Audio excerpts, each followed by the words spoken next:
Hello, folks. Welcome to this fantastic episode. I'm so excited to bring you all this opportunity to look in behind Feast and get to know more of our team, more of the folks that bring this space together and make it everything it is. I'm Jordan Hackett. If you haven't met me, if you're not aware of me, I'm one of the organizers, co-director of FEAST, which is the Festival of Embodiment and Sexual Transformation. And I'm super excited to sit here today and speak with a dear friend and colleague, Nikkiema. Welcome to this space, Nikkiema. Thanks for showing up for the conversation. Yay, thank you. I'm excited for it. Yeah. And if I can, I'll speak just briefly. Like Nikkiema and I trained together over 5 years ago. We've been in the community with each other, crossed paths a number of times, collaborated before. And yeah, I've got a lot of respect for the work you do, for the way in which you've carved your own path and continue to train and offer really beautiful, services and support to a whole bunch of people in our wider community. So honoring that in you and excited to draw some of your wisdom and experience and personal journey out for these folks today so that they can hear a bit more about who you are. Thank you very much. So my first curiosity, and for anyone listening in or watching, we're going to be asking the same 5 or 6 questions of every facilitator that we're bringing to the 2025 festival. And so my first question for you today is, what was your first experience in a group erotic learning space? And what did that lead to in your life in the months and years that followed? Oh my goodness. In an unofficial learning space, it was kink parties and things like that. And it was unofficial because it wasn't intended as a learning space like a workshop, but it was something that really started the trajectory of my journey, being in those spaces and hearing the level of consent discussions that people had. And I was like, wow, people can have these conversations about the intricacies of intimacy and not feel shame and embarrassment and be so clear on what they're exchanging with people. And that really led me down the path of I need to bring this level of communication and consent and sexual experience into the world. Yeah, thank you. I love that. I think that often for a lot of us, there's that moment of kind of eye-opening and like, oh my God, it can be like this. And the inspiration that then leads to of like, wait a second, there's a lot more people out there that want and need that. So Yeah, yeah, beautiful. 100%. Awesome. My next curiosity is, what do you think makes doing erotic development work so important? There's so many different ways that we can work on ourselves. There's so many different modalities and focus points out there. I mean, the coaching world and the personal development industry has just exploded in a recent decade. But what do you think is unique and important about erotic development? Great question. So this is something that I sit with where self-development in all those forms is so important. But when we add sexuality to the mix, we're bringing forward, shadows and shame that don't always see the light of day in those other areas. Mm, And they're things that hide in those spaces that affect our expression, our connection, our communication that we don't even realize. When we step into connecting with our partners and our lovers deeper, and in those more intimate levels, you can find how powerful it is to enhance and unlock all those other areas of self-development. So I think you can go and do all the self-development in the world and still, ignore some of those shadow parts and not even know that they're there. So when you step into sexuality work, it's that depth of intimacy with yourself that really brings out those aspects that you maybe we're trying to consciously hide behind or unconsciously, and it just enriches so much of everything else that we can do in our life. Yeah, I love that. I get this sense of like sexuality being at the core often. And it sounds like you hold a similar kind of experience where it's like if we go there first or if we go there early, then somehow we're working at a deeper level. We're uncovering things that are often otherwise hidden. Yeah, I totally agree with that. Yeah. I think there's a lot to be said, as you were kind of referencing, like the level of shame and fear that's around this subject and this aspect of human beings in our kind of collective culture in the general society of the world leads to this being hidden a lot. And so I think, I love that you're really tapped into the unique gifts that come forth from, yeah, working on this part of ourselves. Yeah, so Yeah, important. beautiful. My next question for you is, what are you most passionate about in life? And also, how do you weave that into your work? And maybe it's what you're most passionate about in your work as well. And secondarily to that, what kind of challenges and growth opportunities are you most passionate about supporting people with in this particular space? So this is probably something that I didn't even realize was such a big thing for me, and it's subtly moved underneath the whole time that I've been doing this work, and that is like the deepest knowing of self and the invitation to keep turning into that. And this sexuality work in any way that you do it keeps inviting you into who am I at my deepest core? Who am I when all of those layers of who I've been told to be are removed, and I'm in my raw self, and I'm in a powerful expression or a vulnerable expression or some really authentic expression. And all of this work that I've been doing personally over the years is like leading me to those deeper layers of knowing who I am, and the ripple effect that that has in my life is incredible. So um, I guess without really realizing, so much of the work that I do with clients and in workshops is that invitation for people to really just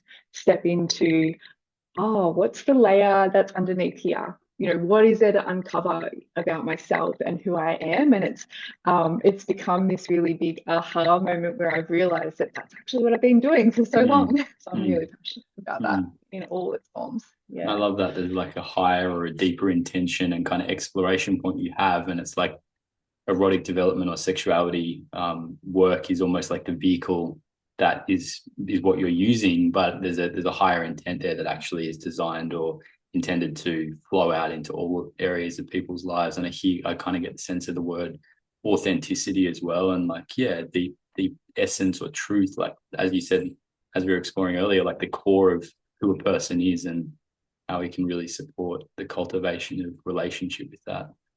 Yeah, beautiful. Yeah. Yeah. Awesome. Thank you. Cool.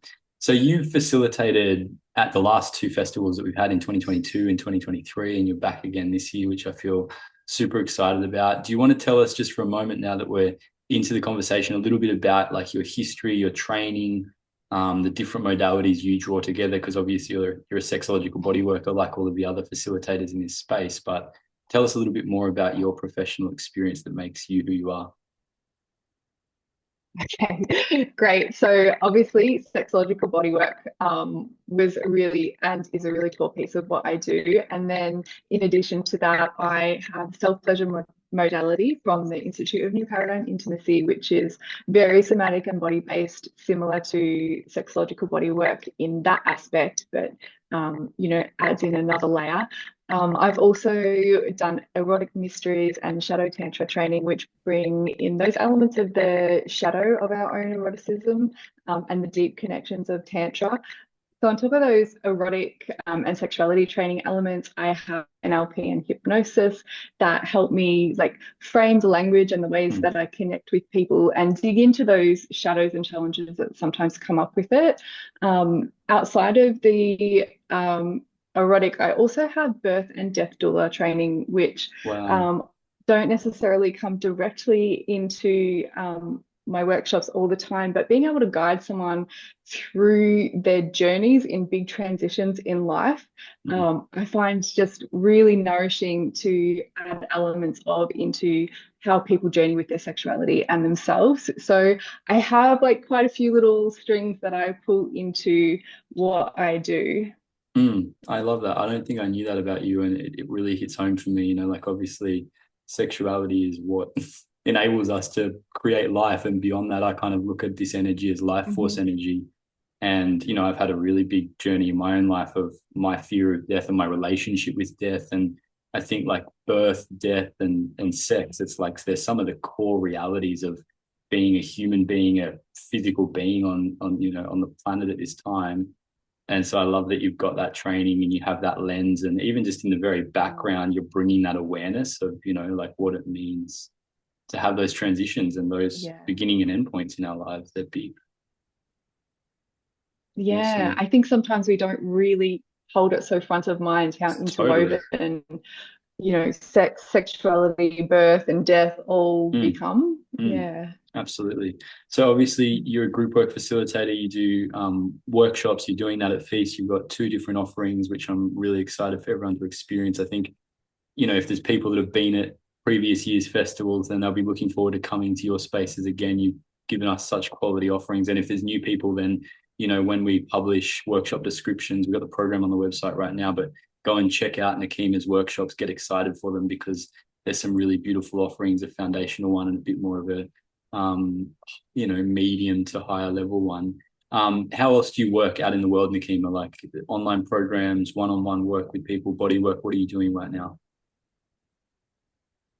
Yeah, absolutely. So I do all of those things, and then I work one-on-one with people in person or online. So that gives me scope to work with people anywhere in the world, actually, and group programs that'll be coming later in the year where I can work with multiple people at once on specific themes that have come up, and Mm, and lots of people find a lot of value all in journeying the same thing. So I work highly individual as well as in group containers online. So awesome. really I love exciting it. ways to work. Yeah, cool. Fantastic. We'll drop your links and stuff into the show notes of this episode. And, they're on our website as well. So we'll put all of that stuff there. But I've got a few other questions I'd love to ask you for, that might really interest folks listening and watching. The next one is really about, the people that are feeling into stepping into these spaces and they might be slightly newer to it. And so the question that I've got for you in this moment is, what do you think the biggest obstacle is for people stepping into sexuality work? And how do you deal with that in supporting people to overcome this and sometimes meet this edge that's like an amazing growth opportunity that can feel like a big obstacle? Yeah. So, I mean, in simple terms, it's fear, but it's Mm, often, fear of judgment or mm, fear of the unknown. mm. Am I going to be way out of my depth? Am I going Yeah. to be sitting on the side watching everyone else have fun and, not know how to take that next step and join Mm. in? Or, is my family going to be like, oh my God, you went to a sexuality festival? Totally. So they're all slightly different, but underpinning them is that fear. And Mm, it takes courage, and I think the beautiful thing about Feast is that it's such a beautiful environment that when even if you do have that doubt and that fear, once you get there, you're met in such a beautiful, held way that it quickly works to alchemize that for you. mm. Mm. Totally. Yeah, thank you. I love that.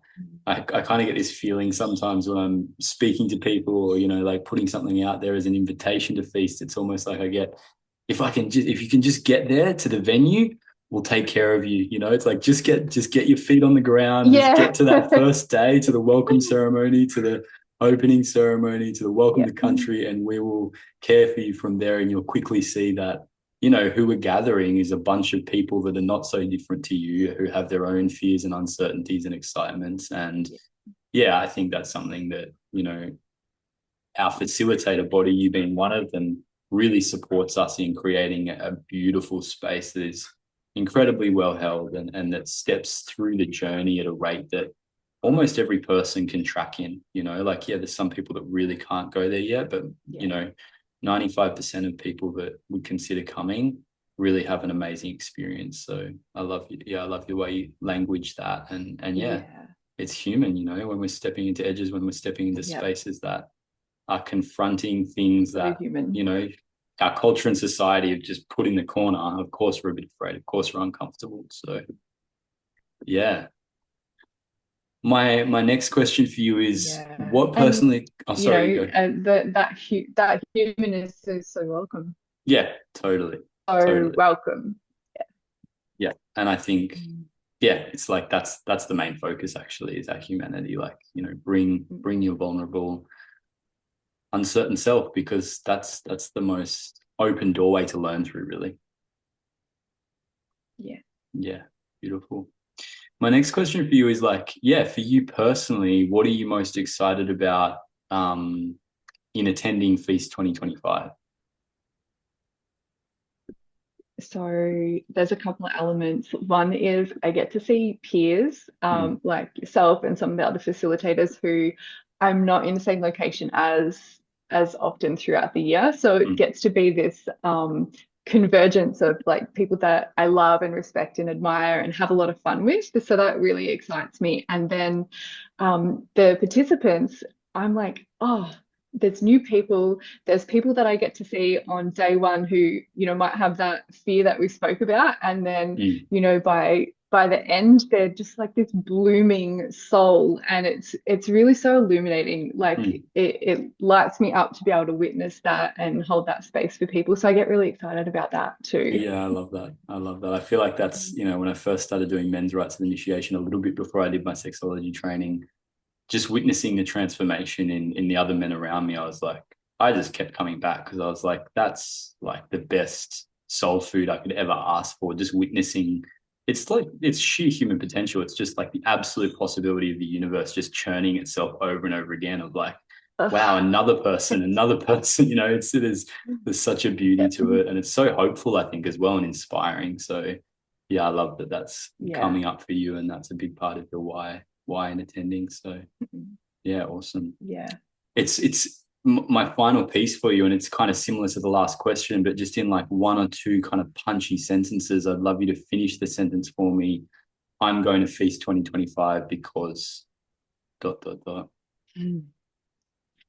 I'm going to Feast 2025 because it is always a space that is beautifully held and curated, where I have lots of fun and get to meet and share with and connect with courageous, gorgeous humans in their most human versions of themselves. And it's amazing. Awesome. I love it. It doesn't get much better than that. Thank you so much, Nikkiema, for chatting today. Yeah, it's felt really great. And I love the opportunity to hear a bit more about who you are, even though I know you quite well. And for people that are, yeah, listening in, I hope you've had a sense of Nikkiema, of, you know, what she's bringing, the experience she brings, the values she brings, and the opportunities, you know, that you have here to be guided by her in some growth and exploration that's going to be invaluable and, you know, super beautiful and enjoyable, if you choose to say yes. Thank you so much for having me. It's got me real like geared up to Yeah. arrive. And